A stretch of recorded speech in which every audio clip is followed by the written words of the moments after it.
Sorry about that. Phone cut off. I don't know where the wind had cut off, but I'll go where I left off. We had two mobile mechanic trucks, four-wheelers with cranes, one on each side, hold up the trailer while I get under it, and lift it and hold it while I get under it.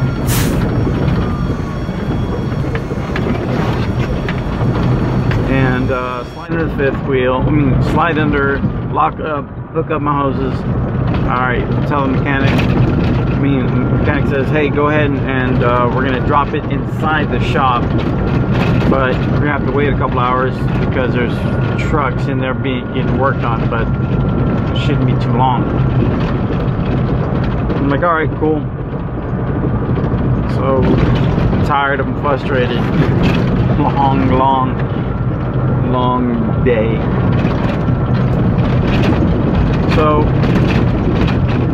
finally shop clears up, park my trailer in there, drop it, they hook up another truck to it, and then I go on my way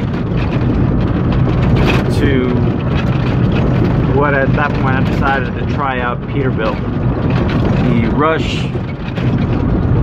Center inside, I think it's Midland at that point. I don't know, Midland and Odessa are so close. I can't remember where it starts as far as where I'm heading to. So I hit up Rush right there in the area. They say it's going to be about 2 to 3 weeks before they can service my truck. And what I'm wanting to get done is clean the DPF filter and the DOC. So I'm like, hey, do you have any recommendations? He says, yeah, try this shop across the freeway. I'm like, alright. So I call them up and tell them if they can, do what I'm wanting them to do. They say yes. I'm like, alright, I'm gonna swing by. So I swing by. They gave me the quote. I said, okay, let's go ahead and start. And that was, at that point, it's Thursday afternoon. Drop it off, get an Uber, and get to the airport, fly home.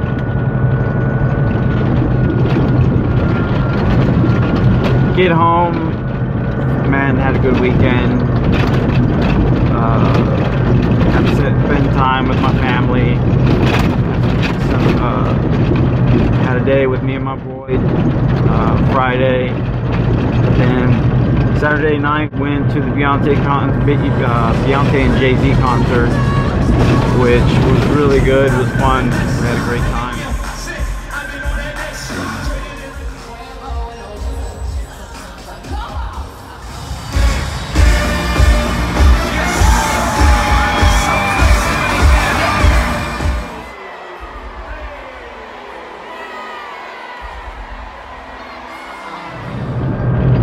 Sunday we had another family day, which was very eventful as well.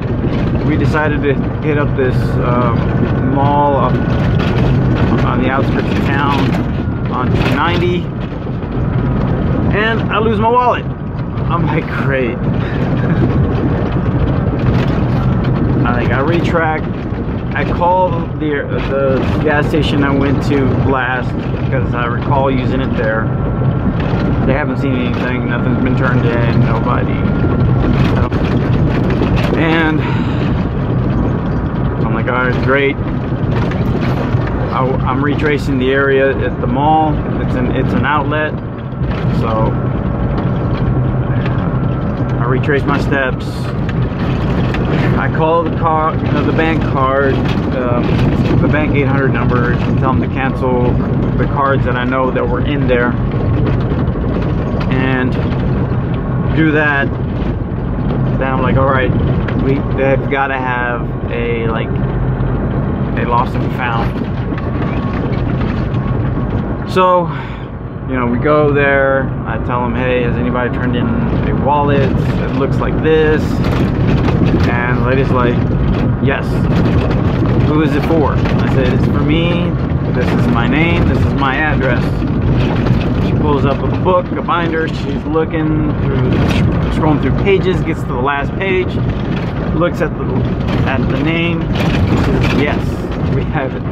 Oh my God. Thank God. Thank you. Oh my goodness. I asked thinking she's gonna say no. Nobody's turned it in.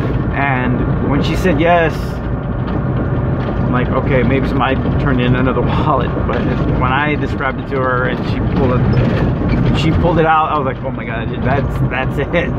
That's it. I'm like, great. This huge weight lifts off my shoulders. I'm like, okay, great. I don't have to stop. Because I'm at the whole time I'm thinking, okay, I gotta go get a new license. I gotta go to the banks and do all that. You know, replace everything that was inside the wallet, pretty much.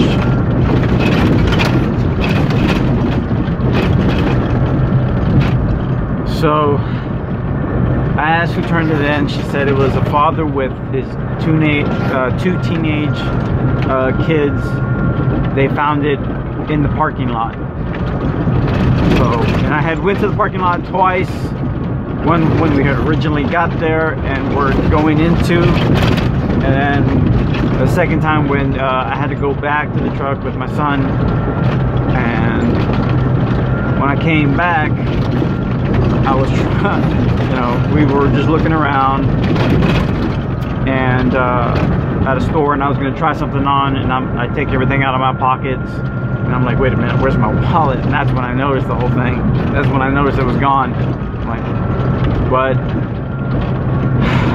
I did cancel my card, so I still had to go to the bank. So the important thing is I still had my ID and everything else was okay. And cash that was still in there, it was still there. I'm like, wow. I mean, I was really thankful that, you know, a parent and his or her two teenage kids were there to witness, you know, what the parent, you know, I'm at a loss for words because I'm like getting teary-eyed here. But, you know, to be a good role model for your kids and say, hey, you know, we found something that doesn't belong to us.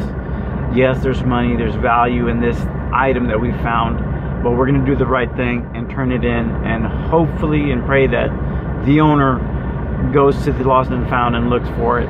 And that's what would happen that day.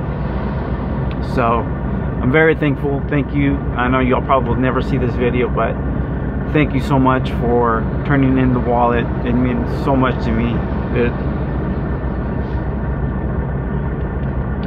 Thank you.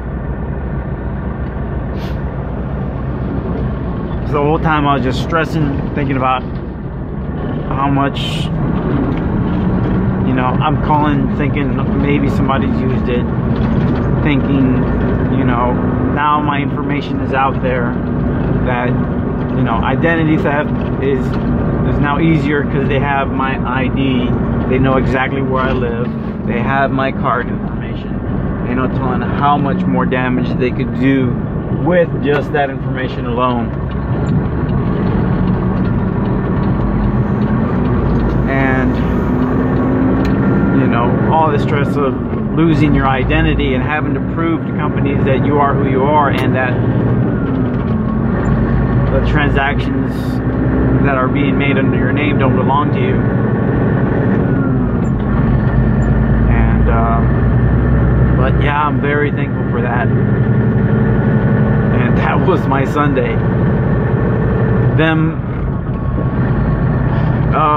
Yeah, the rest of the day we just take it easy. We head home and you know, still have to spend time with each other and all that.